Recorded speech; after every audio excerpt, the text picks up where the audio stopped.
विचार चंद्रोदय. विचार चंद्रोदय ग्रंथामध्ये कला नंबर 6 आणि 6व्या कलेमध्ये प्रश्न आहे 128वा. बरोबर. तर प्रश्न आहे भ्रांतिरूप संसार हा किती प्रकारचा आहे. ठीक आहे ना. तर ह्या 6व्या कलेचंच नाव आहे प्रपंच मिथ्यात्ववाद किंवा प्रपंच मिथ्यात्व वर्णन. हा समस्त दिसणारा दृश्यमान प्रपंच कसा आहे, मिथ्या आहे. स्वप्नातला प्रपंच जसा मिथ्या आहे त्याचप्रमाणे जागृतीमध्ये दिसणारा हा सर्व शरीरादी भूतभौतिक प्रपंच मिथ्या आहे, अनिर्वचनीय आहे हे सांगितलं.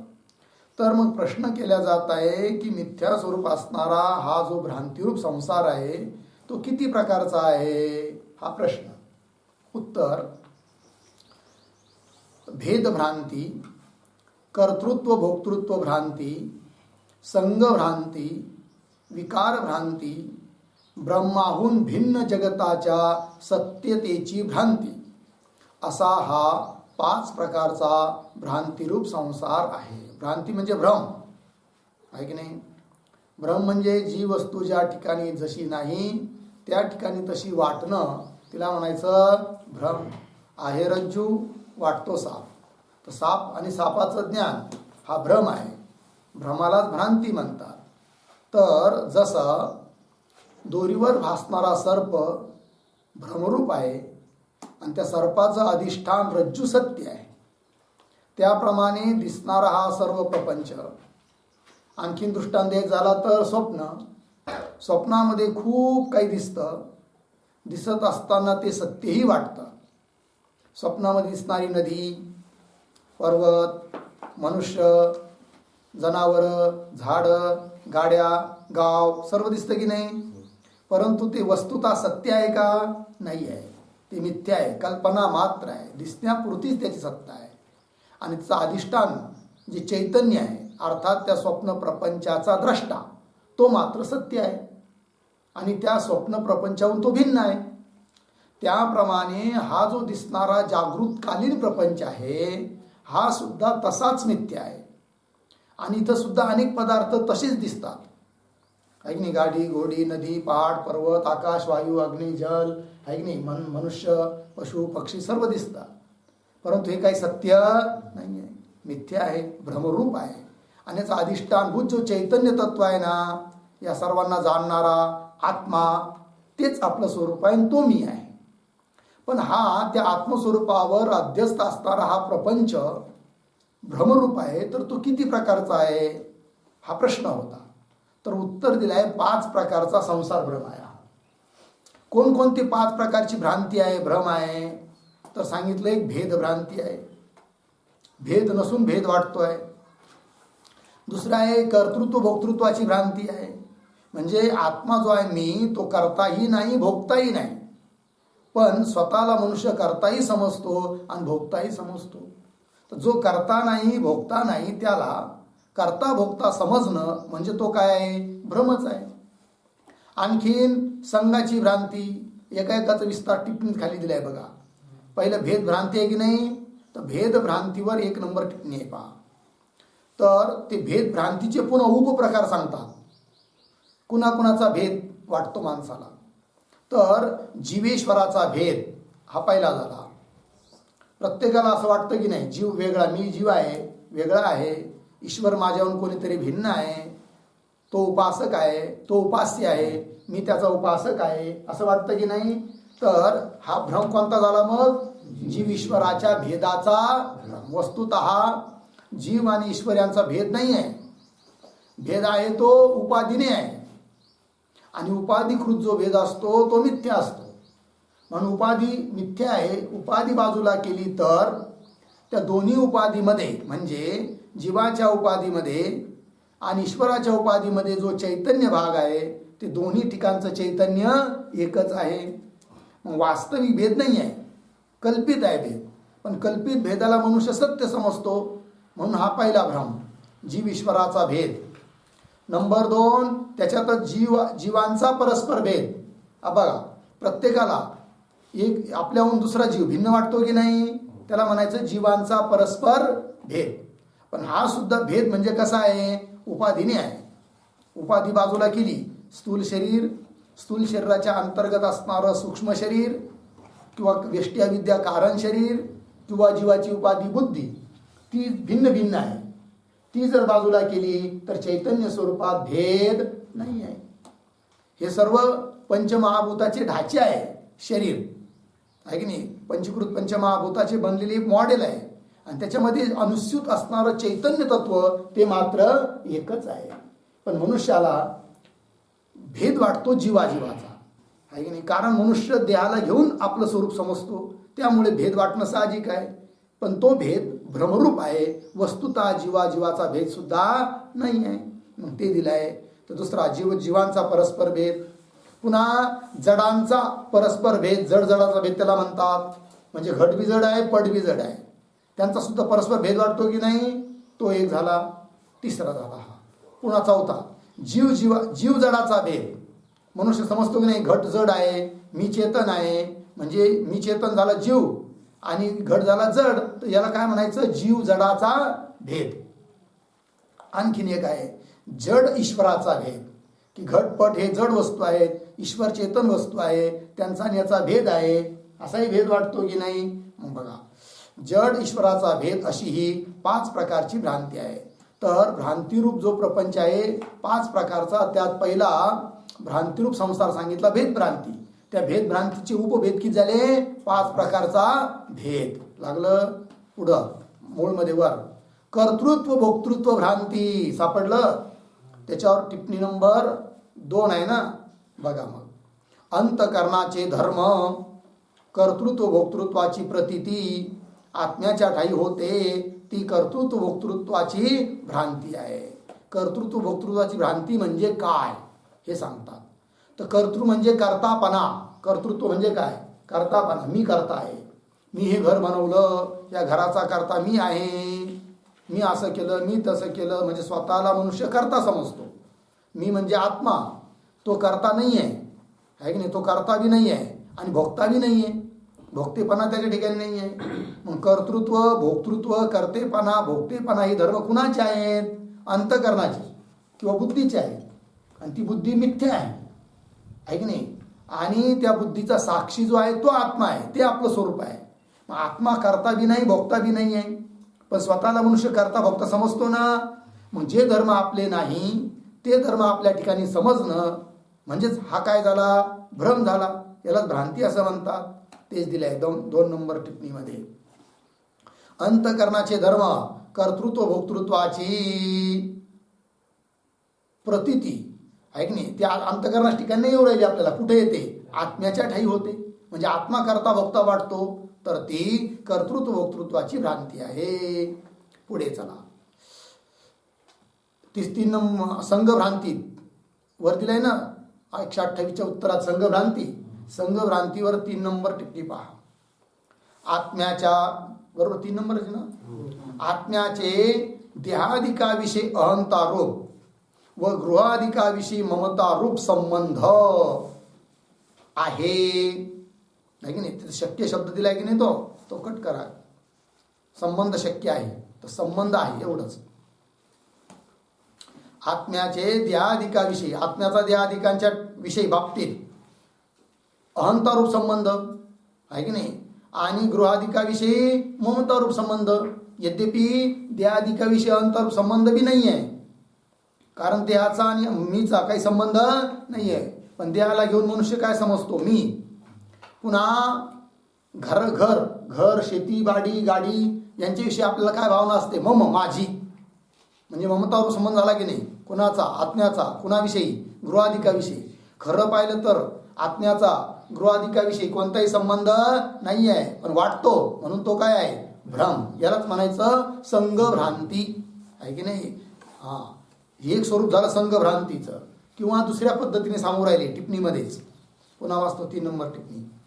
आत्म्याचे देहाधिकाविषयी अहंतारूप व गृहाधिकाविषयी ममतारूप संबंध आहे किंवा सजातीय विजातीय स्वगत वस्तूशी जी संबंधाची प्रतीती ती संघभ्रांती होय. आहे की नाही. सजातीय आपल्या समान जातीय पदार्थाबरोबर, विजातीय आपल्याहून भिन्न जातीय पदार्थाबरोबर, किंवा स्वगत आपल्याच ठिकाणी असणारे आपले अवयव त्यांच्याशी संबंध वाटतो माणसाला. आहे की नाही. तर ती संबंधाची जी प्रतीती आहे ना त्यालाच म्हणायचं काय, संघ भ्रांती. आहे की नाही. भ्रम आहे तो सुद्धा. कारण आत्मा कसा आहे, असंग आहे. कुठलाही कधीही कशाचाही संघ आत्म्याला, संघ म्हणजे संबंध आत्म्याशी होत नाही, पण संघ वाटतो. हा काय आहे, भ्रम. आहे की नाही. पुढे विकार भ्रांती सांगितलं होतं. तर विकार भ्रांती 4 नंबर टिप्पणी पहा. विकार भ्रांती म्हणजे नेमकं काय, कसं आहे.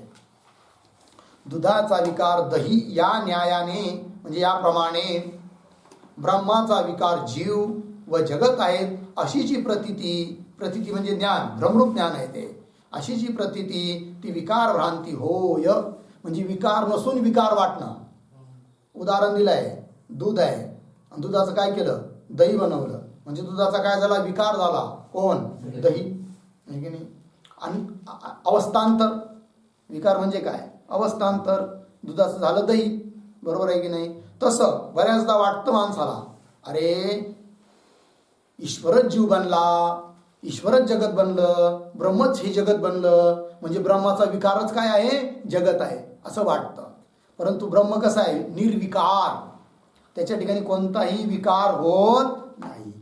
आहे की नाही. पण ते विकारी वाटणं हाच काय आहे, भ्रम. आहे की नाही. दोरीवर सर्प भासतो याचा अर्थ दोरीच सर्प बनली असं आहे का. बर, सर्पाशिवाय दोरीशिवाय सर्पाला सत्ता आहे का. दोरीशिवाय सर्पाला सत्ता नाही, ही गोष्ट बरोबर आहे. पण याचा अर्थ दोरीचा विकार सर्प आहे असं मात्र नाही. मग काय आहे, दोरीचा विवर्त आहे. कोण, सर्प. आहे की नाही. अन्यरूप आहे पण तो विकार मात्र नाही आहे. ठीक आहे ना. विकार जर मानलात काय अडचण. जसं दुधाचा विकार दही आहे, तर दह्याचं पुन्हा दूध होत असतं का, होत नाही. जर ब्रह्माचाच विकार हे जगत मानलं तर पुन्हा त्याची स्वरूप स्थिती राहणारच नाही, होऊच शकणार नाही. आणि पुन्हा ब्रह्म नाशवान ठरेल. कारण जो जो पदार्थ विकारी असतो त्याचा काय होत असतो, नाश. असं नाही आहे. म्हणून ब्रह्माचा विकार नाही आहे जगत. लागलं की नाही. तेच दिलंय. दुधाचा विकार दही या न्यायाने ब्रह्माचा विकार जीव व जगत आहेत अशी जी प्रतीती ती विकार भ्रांती होय. लागला अर्थ. चला पुढे. पुढं काय आहे, ब्रह्माहून भिन्न जगताच्या सत्यतेची भ्रांती. आहे की नाही. ही एक भ्रांती आहे. ब्रह्माहून भिन्न जगत नावाचा कोणीतरी पदार्थ आहे आणि ते जगत सत्य आहे असं वाटणं, हा सुद्धा काय आहे, भ्रम आहे. जगत सत्य आहे का, सत्य नाही आहे. हे काय आहे, फक्त एक कल्पना मात्र आहे. आहे की नाही. जसं स्वप्न कल्पित आहे की नाही. तर स्वप्नाचं काय शिल्लक राहतं बरं, केवळ स्मरण राहतं, काही नाही. तुम्ही स्वप्नातून बाहेर जागृत अवस्थेत आलात तर स्वप्नामध्ये जे जे पदार्थ दिसले होते त्यापैकी काही तर शिल्लक राहतं का, नाही राहत. आहे की नाही. स्वप्नात तुम्हाला सोन्याचा हांडा सापडला आणि त्याचा जागृतीत उपयोग होतो का, मग नाही होत. मग काय राहिलं, फक्त स्मरण की असं असं मला दिसलं होतं. तसं आहे की नाही. इथं सुद्धा काय आहे, सारं चाललंय मागं भूतकाळात, काही राहत नाही शिल्लक, फक्त काय राहतं, स्मरण. आहे की नाही. लहानपणी मी लय खोडकर होतो आणि दुसऱ्या पोराला लय मारित होतो, पण राहिलं ते आता. मग काय राहिलं, फक्त स्मरण. आहे की नाही. स्मरण फक्त शिल्लक राहिलं. मग स्वप्नात आणि जागृतीत काही फरक आहे का, काहीच फरक नाही आहे. हे बिलकुल स्वप्नच आहे. परंतु माणसाला वाटतं जगत कसं आहे, सत्य आहे. आणि हाच काय आहे, मग भ्रम आहे. जी वस्तू जशी नसून तशी वाटणं तिलाच काय म्हणतात, भ्रम. ब्रह्माहून भिन्न जगताच्या सत्यतेची भ्रांती असा हा 5 प्रकारचा भ्रांतिरूप संसार आहे. लागला अर्थ. चला मग झालं. याच्यावर टिप्पणी वाटतं ना, आहे पुढे आहे, नाही नाही. पुढचा प्रश्न नंबर 129. या 5 प्रकारच्या भ्रमाची निवृत्ती होण्याला दृष्टांत काय. म्हणजे 5 प्रकारचा भ्रम आता आमच्या ठिकाणी आहे, तो निवृत्त व्हावा, नष्ट व्हावा असं आम्हाला वाटतं. कारण भ्रम हा अनर्थाला कारण आहे, तो राहता कामा नये. आहे की नाही. तो निवृत्त व्हावा. कारण जोपर्यंत सर्प सत्य वाटत असतो ना तोपर्यंत दुःखच दुःख आहे. कारण रस्ता ओलांडून पुढे जाताच येत नाही, तो बसलाय रस्त्यामध्ये. आहे की नाही. धगधग धगधग चालू राहतं, तो येतो काय काढून, मला बसता येईना, झोपता येईना, झोपलं तर आला तर कदाचित, आहे की नाही. पण जेव्हा कळालं की सर्प सत्य नाही येतो, ती रज्जूच आहे, रज्जूवर मला सर्पाचा भ्रम झाला, खोटा आहे तो, मग मनुष्य पार त्याच्या शेजारी सुद्धा झोपू शकतो. काही भीती वाटेल का? नाही आहे. मग कोटपर्यंत भीती आणि कोटपर्यंत दुःख आहे? जोपर्यंत सत्य वाटताय तोपर्यंत. त्याप्रमाणे जगत भूत भौतिक प्रपंच आहे कसा? मिथ्या, पण वाटतो कसा? सत्य. जोपर्यंत सत्य वाटतो ना तोपर्यंत दुःख आहे. म्हणून याची काय झाली पाहिजे? निवृत्ती. निवृत्ती कशाची? संसाराची का संसाराविषयी असणाऱ्या सत्यत्व बुद्धीची? संसाराविषयी असणाऱ्या सत्यत्व बुद्धीची निवृत्ती करायची आहे की नाही. एकदा मिथ्यात्व निश्चय झाला की भलं जगत भासत राहू द्या, काही ते तुम्हाला हानी करत नाही, त्याच्यापासून तुम्हाला काही नुकसान नाही आहे की नाही. मग बघा तोच प्रश्न आहे की या 5 प्रकारच्या भ्रमाची निवृत्ती होण्याकरिता दृष्टांत काय आहे? उत्तर, बिंब प्रतिबिंब दृष्टांताने भेदभ्रांतीची निवृत्ती होते. बरोबर. आता एका भ्रांतीच्या निवृत्तीकरिता एक दृष्टांत दिला जाणार आहे. आता पहिलं केवळ उल्लेख करतात आणि मग पुढे एकाचा विस्तार होणार आहे पुढच्या प्रश्नापासून.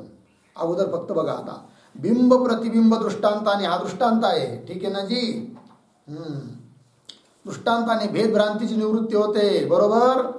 पुढं स्फटिकाच्या तांबड्या वस्त्राच्या प्रतिबिंबाने तांबड्या रंगाची प्रतीती, या दृष्टांताने कर्तृत्व भोक्तृत्व भ्रांतीची निवृत्ती होते. दुसरा दृष्टांत दिला. पहिला दृष्टांत कोणता? बिंब प्रतिबिंबाचा. दुसरा दृष्टांत कोणता? स्फटिकाच्या ठिकाणी तांबड्या रूपाची प्रतीती, हा दृष्टांत. स्फटिकाची तांबड्या वस्त्राच्या प्रतिबिंबाने, तांबडं वस्त्र म्हणजे लाल वस्त्र, स्फटिका खाली ठेवलं, वस्त्र लाल आहे का स्फटिक लाल आहे? वस्त्र लाल आहे, पण लालपणा वस्त्राच्या ठिकाणी दिसतो का स्फटिकात दिसतो? स्फटिकात दिसतो. भ्रमच आहे तो, ठीक आहे ना. पण हा दृष्टांत आहे आणि या दृष्टांताने वस्त्राच्या प्रतिबिंबाने तांबड्या रंगाची प्रतीती स्फटिकाच्या ठिकाणी येते ना, या दृष्टांताने कर्तृत्व भोक्तृत्व भ्रांतीची काय होते? निवृत्ती होते. पुढं घटाकाशाच्या दृष्टांताने संघभ्रांतीची काय होते? निवृत्ती होते. रज्जूच्या ठाई कल्पित सर्पाच्या दृष्टांताने, रज्जू त्याच्या कल्पित सर्प वाटतो, सत्य वाटतो तो, रज्जूच्या ठाई कल्पित सर्पाच्या दृष्टांताने विकार भ्रांतीची निवृत्ती होते. लागलं. सुवर्णाच्या ठाई कुंडलालंकाराची प्रतीती आहे. काय? सुवर्ण, सोनं आहे की नाही, परंतु त्याची बनवले अलंकार. मग विचारलं एखाद्याला, अरे काय बघ बरं, अरे हे तर नथनी आहे, अरे काय बघ बरं, हे तर काय सांगा ना, झुंबर आहे की नाही. दुसऱ्याला विचारलं हे काय बाबा, तो काय सांगतो, हे आता झालं. अहो तुम्हाला अलंकाराचं नाव माहिती नाही, कमालच झाली आता. कळलं की नाही. हे मणी आहे, हे कुंडल आहे, हे कड आहे, बघा त्यांना कशी माहिती की नाही. असं म्हणतो मनुष्य, पण वस्तुता विचार केला तर ते कुंडल कड झुंबर भिंबर काही आहे का? काहीच नाहीये. मग काय? फक्त सोनच आहे. सोन्याला असं वाकड तिकडे बनवलं, ते झुंबर दिसू लागलं, त्याला कोण काय करेल? आहे की नाही. त्या सोन्याला थोडंसं गोल गोल बनवलं, त्याचं कड दिसायला लागलं, आहे की नाही. वस्तुता काय आहे? सोनच आहे. तसं सुवर्णाच्या ठाई कुंडला अलंकाराची प्रतीती, अलंकार आहे की नाही. अलंकार म्हणजे दागिने, भूषण आहे की नाही. कुंडल अलंकाराची प्रतीती या दृष्टांताने ब्रह्माहून भिन्न जगताच्या सत्यत्वाच्या भ्रांतीची निवृत्ती होते. लागला अर्थ. एका भ्रांतीची निवृत्ती करण्याकरिता एक दृष्टांत दिला जात आहे. पुढचा प्रश्न आणि त्याचा विस्तार करायचा. हा प्रश्न 130 नंबरचा पहा. बिंब प्रतिबिंबाच्या दृष्टांताने भेदभ्रांतीची निवृत्ती कशा रीतीने होते, हा प्रश्न आहे. सापडलं. बिंब आता वर दिलं की नाही, वरच्या प्रश्नाच्या उत्तरामध्ये बिंब प्रतिबिंबाच्या दृष्टांताने निवृत्ती होते कशाची? भेदभ्रांतीची. कशी काय होते समजावून सांगा, हा प्रश्न आहे. बिंब प्रतिबिंबाच्या दृष्टांताने भेदभ्रांतीची निवृत्ती कशा रीतीने होते, हा प्रश्न. तिथं टिप्पणी आहे 5 नंबर आहे ना. 6 झाल्यानं चुकी ना, वरीचे म्हणजे कुठं वरीचे आहे. हा 5 नंबर वाचा टिप्पणी. सूत्र भाष्यावर पंचपादिका नामक टीका, सूत्र म्हणजे ब्रह्मसूत्र, त्याच्यावर भाष्य, जगद्गुरु शंकराचार्यांचं भाष्य, त्याच्यावर एक टीका आहे. त्या टीकेचं नाव आहे पंचपादिका. 5 पादात्मक ती टीका आहे. ब्रह्मसूत्राचे किती पाद आहेत सारे? 32 ना? किती? नाही 16. एका अध्यायामध्ये 4 पाद आहे की नाही? तर 4 चोक 16 पाद झाले. परंतु 16 पादावर टीका नाही आहे, 5 पादावरच आहे, म्हणून त्याला म्हणायचं पंचपादिका. पूर्ण लिहिली होती ती 16 पादावर टीका संपूर्ण ब्रह्मसूत्रावर, पण राहिली नाही. कसं काय? तर त्या टीक सांगतो. त्या टीकेचे करते आहे कोण? पद्मपादाचार्य आहे की नाही? सूत्रभाष्यावर पंचपादिका नामक टीका पद्मपादाचार्यांनी केली आहे. बरोबर? या पंचपादिकीचे व्याख्यान रूप विवरण करते, आणि त्या पंचपादिकेचं व्याख्यान आहे विवरण ग्रंथ. त्या ग्रंथाचे करते आहे कोण? श्री प्रकाशात्मा श्रीचरण. प्रकाशात्मा श्रीचरण असं त्यांचं नाव आहे. विवरण ग्रंथाचे करते काय झालं? श्री प्रकाशात्मा चरणाचार्य आहेत. तेव्हा यांच्या रीतीप्रमाणे हा वरील बिंब प्रतिबिंबाचा दृष्टांत आहे. कळलं? त्यांनी बिंब प्रतिबिंबाचा दृष्टांत विशेष करून दिलेला आहे. लागला अर्थ? चला, तर 130 प्रश्न झाला की नाही? त्याचं उत्तर पहा आता. जसे आता स्पष्टीकरण करून सांगतात की बिंब प्रतिबिंबाच्या दृष्टांताने भेद भ्रांतीची निवृत्ती कशी होते हे सांगायचं. जसे दर्पणाच्या ठाई भासणारे मुखाचे प्रतिबिंब दर्पणात नाही. बरोबर? मुख आहे समोर, दर्पण म्हणजे आरसा आहे, आणि त्या आरशामध्ये मुखाचं काय पडलं? प्रतिबिंब. बरोबर आहे की नाही? किती वस्तू झाल्या? 3. मुख, आरसा आणि आरशात पडलेलं मुखाचं प्रतिबिंब. बरोबर आहे की नाही? तर दर्पणाच्या ठिकाणी भासणारे, आता हे प्रतिबिंब कुठं दिसू राहिलं? दर्पणात. पण खऱ्या अर्थाने पाहिलं तर ते दर्पणात नाही, दर्पणात वाटतं. हा भ्रम आहे. आणि दर्पणात नाही, दिसतं कसं काय दर्पणामध्ये, आरशामध्ये? आणि होतं काय तिथं? तर त्याची प्रक्रिया सांगू राहिली.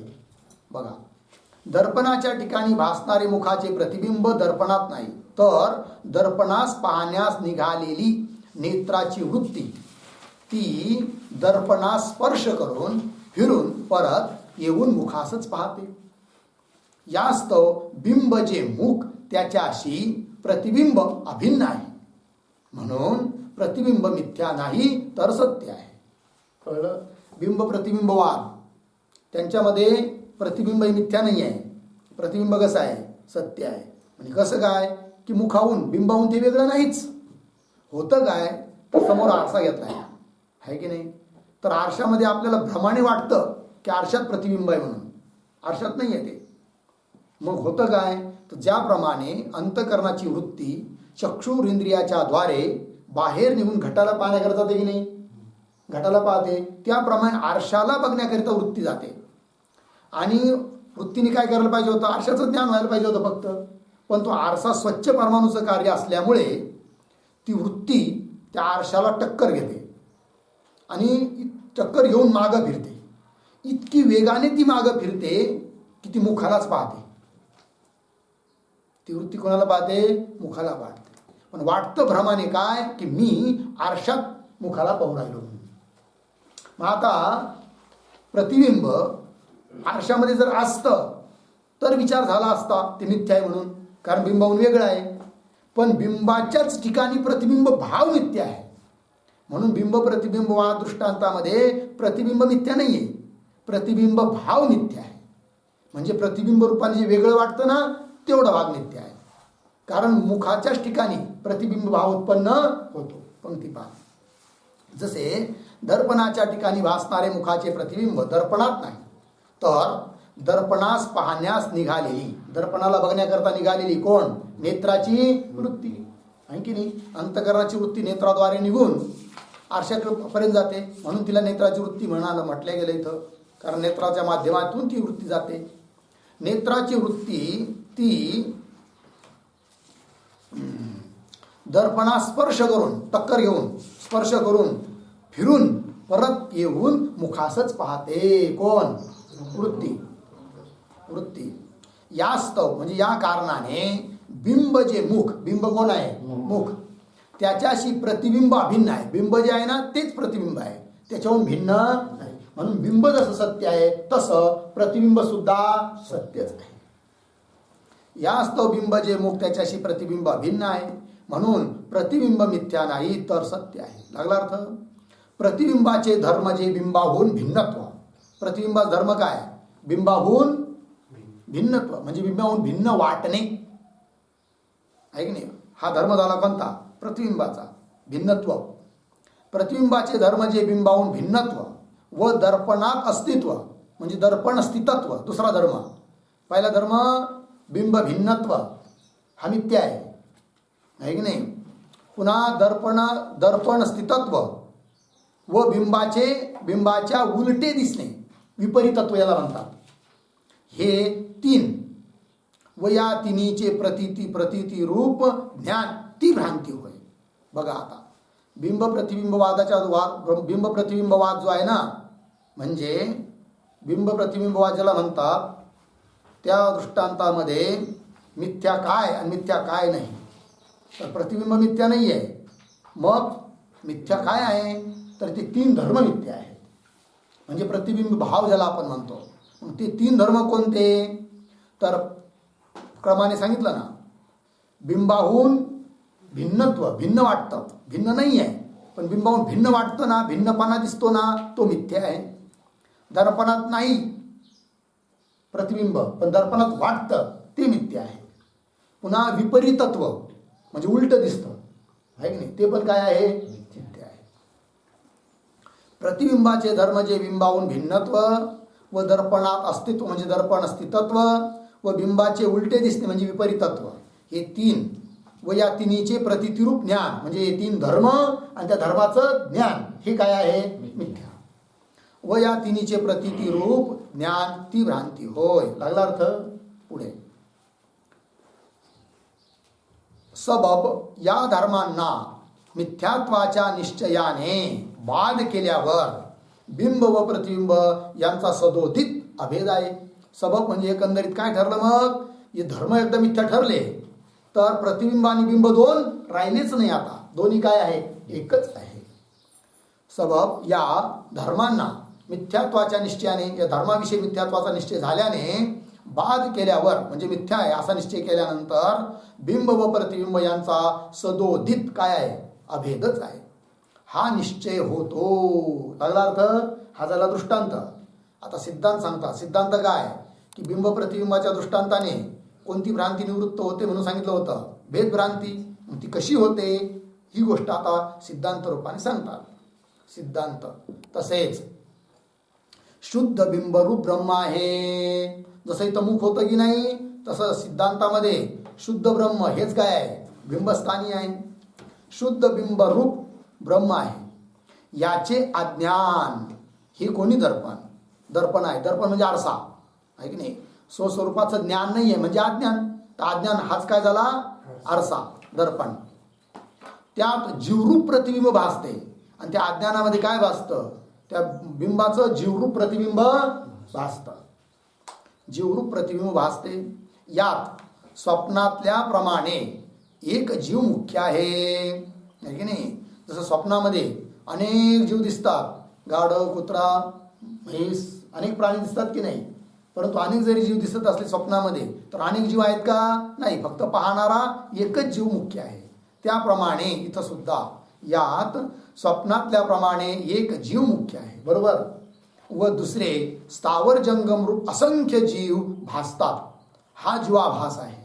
म्हणून स्वतः ज्याला ज्ञान होऊ राहिलं तो एकमात्र जीवच सत्य आहे. बाकीचं सारं दिसणार हा काय? केवळ आभास आहे. स्वप्नात सुद्धा अनेक प्राणी दिसतात की नाही, तो जसा आभास आहे तसं इथं सुद्धा दिसणारा सर्व काय आहे? आभास आहे. दुसरे स्थावर जंगम रूप असंख्य जीव भासतात. हा जीवाभास आहे. ते जीवरूप प्रतिबिंब ईश्वरूप प्रतिबिंबाबरोबर सदा अभिन्न आहे. बरोबर. परंतु ते जीवरूप जे प्रतिबिंब आहे ना, ते ईश्वराहून भिन्न कधी झालंच नाही. जसं इथं उदाहरणामध्ये आरशात जरी प्रतिबिंब वाटत असलं परंतु ते मुखाच्या ठिकाणीच तो प्रतिबिंब भाव आहे, आरशात प्रतिबिंब नाही. त्याप्रमाणे ते जीवरूप प्रतिबिंब ईश्वररूप प्रतिबिंबाबरोबर सदा अभिन्न आहे. लागला अर्थ. परंतु मायाबले करून, मायेबले करून म्हणजे मायेच्या सामर्थ्याने, अज्ञानाने, मायेमुळे या जीवाचे धर्म बिंबरूप ईश्वराशी भेद आहे की नाही. हे जीवाचे धर्म आहे खरं पाहिलं तर, म्हणजे धर्म आहे ते धर्म मिथ्या आहे. जीव मिथ्या नाही, जीव तर ब्रह्मरूपच आहे असं. परंतु मायेबले करून या जीवाचे धर्म बिंबरूप ईश्वराशी भेद, हा पहिला धर्म झाला. बिंबरूप ईश्वराहून भिन्न नसताना भिन्न वाटणे पहिलं. पुन्हा जीवत्व, हाय ईश्वर वाटतो जीवत्व, जीवभाव. पुन्हा हाय सर्वज्ञ वाटतो अल्पज्ञ, अल्पज्ञत्व. पुन्हा अल्पशक्तित्व, परिच्छिन्नत्व आहे की नाही. अल्पशक्ती, परिच्छिन्न म्हणजे न्यूनतेश्वर्तित्व आहे की नाही. आहे तो व्यापक, वाटतो कसा छोटासा. नानात्व, आहे एकच, वाटतो नाना अनेक इत्यादी. व त्यांचे प्रतितिरूप ज्ञान, ती भ्रांती आहे. लागला अर्थ आहे की नाही. सर्व काय आहे, भ्रम आहे. सबब यांच्या मिथ्यात्वाच्या निश्चयाने बाद केला असता, ज्याप्रमाणे ते तीन धर्म मिथ्या आहे. कोणकोणते? बिंबाहून भिन्नत्व, दर्पण स्थितत्व, विपरीतत्व. त्याप्रमाणे मायेमुळे जीवाच्या ठिकाणी भासणारे जे अनेक धर्म कोणकोणते? ईश्वराहून भिन्नपणा, जीवत्व, अल्पज्ञत्व, अल्पशक्तित्व, परिच्छिन्नत्व, नानात्व, हे सर्व धर्म काय आहेत? मिथ्या आहे. जीव मात्र ब्रह्म स्वरूपच आहे. सबब यांच्या मिथ्यत्वाचा निश्चयाने बाद केला असता जीवरूप प्रतिबिंब व ईश्वररूप बिंब यांचा सदा अभेद आहे, हा निश्चय होईल. एकंदरीत जीवरूप प्रतिबिंब आणि ईश्वररूप बिंब यांचा सदा काय आहे? अभेदच आहे. कधी भेद झालाच नाही, सदा अभेद आहे, हा निश्चय होईल. याप्रमाणे बिंब प्रतिबिंबाच्या दृष्टांताने भेद भ्रांतीची निवृत्ती होते. लागला अर्थ. त्याच्यावर काहीतरी टिप्पणी आहे बघा, एक नंबर. मुख्य जीव व ईश्वर यांच्या भेदाचा निषेध केला असता, बरोबर आहे की नाही. जीव आणि ईश्वर यांचा जो भेद आहे ना, तो मुख्य भेद आहे. आणि तो त्याचा एकदा निषेध झाला तर बाकीचे भेद आपोआपच निवृत्त होतात. बाकीचे भेद निवृत्त करण्याकरिता प्रयत्न करण्याची गरज नाही आहे. मुख्य जीव व ईश्वर यांच्या भेदाचा मुख्य जीव व ईश्वर यांच्या भेदाचा निषेध केला असता त्याच्या पोटातच चार भेद असल्यामुळे त्यांचाही सहज निषेध होतो. पुन्हा स्वतंत्र त्याचा निषेध करण्याची गरज नाही. सर्व भेद उपाधींनी केले आहेत. उपाधीमुळे भेद आहेत, वस्तुता भेद नाही. जसं आकाशामध्ये वास्तविक भेद नाही आहे, तरी पण घटाकाश मठाकाश भेद वाटतो की नाही. तो भेद कसा आहे? उपाधिकृत आहे, कल्पित आहे. सर्व भेद उपाधींनी केले आहेत. उपाधी सर्व मिथ्या आहेत आणि त्यांनी केलेले सर्व भेदही मिथ्याच आहेत.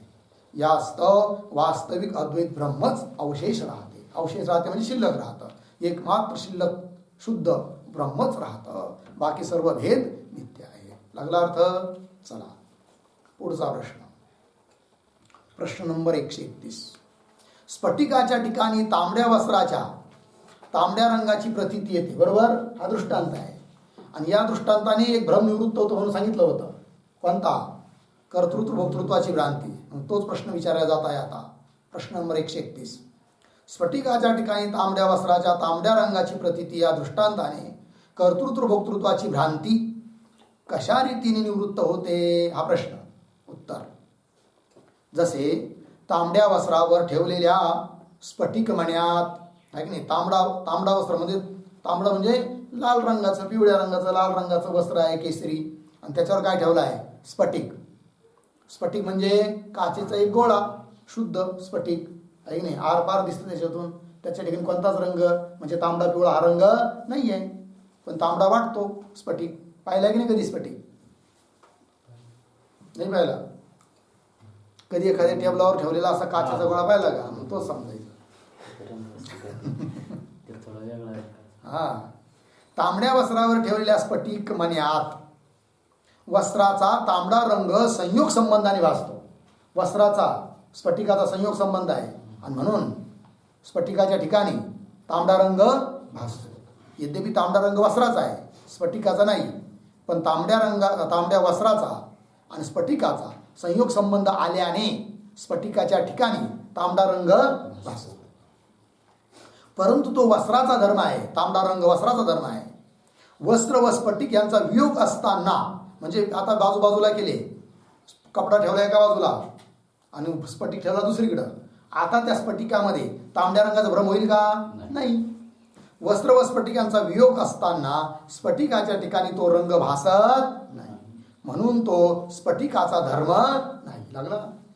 तर स्फटिकाच्या ठिकाणी भ्रांतीने भासतो, हा दृष्टांत झाला, सिद्धांत.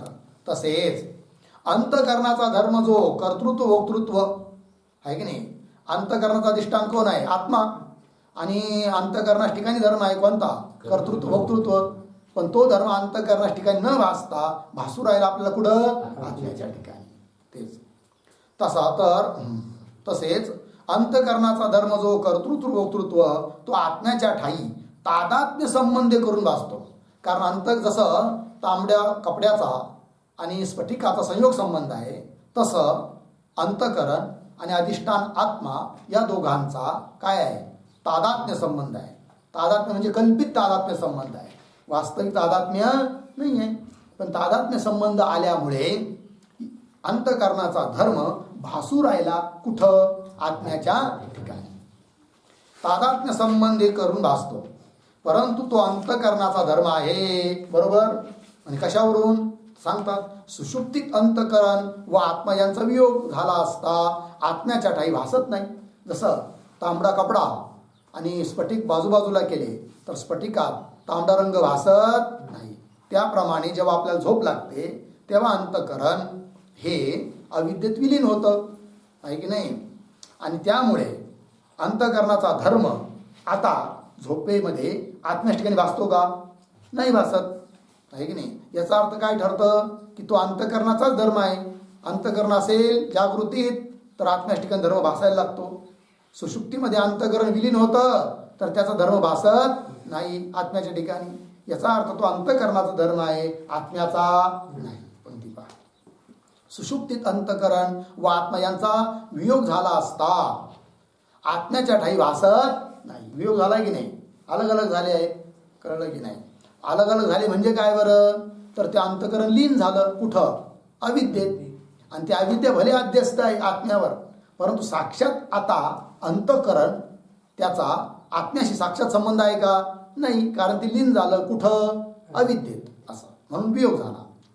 सबब हा आत्म्याचा धर्म नाही. कोणता? कर्तृत्व भोक्तृत्व हा धर्म आत्म्याचा नाही. कुणाचा आहे? अंतकरणाचा आहे. तर आत्म्याच्या ठाई भ्रांतीने भासतो. याप्रमाणे स्फटिकाच्या ठिकाणी तांबड्या रंगाच्या प्रतीतीच्या दृष्टांताने कर्तृत्व भोक्तृत्व भ्रांतीची निवृत्ती होते. लागला अर्थ? बस, पुढचा विचार उद्या करू. ओम पूर्णमदः पूर्णमिदं पूर्णात् पूर्णमुदच्यते पूर्णस्य पूर्णमादाय पूर्णमेवावशिष्यते. ओम शांति शांति शांति.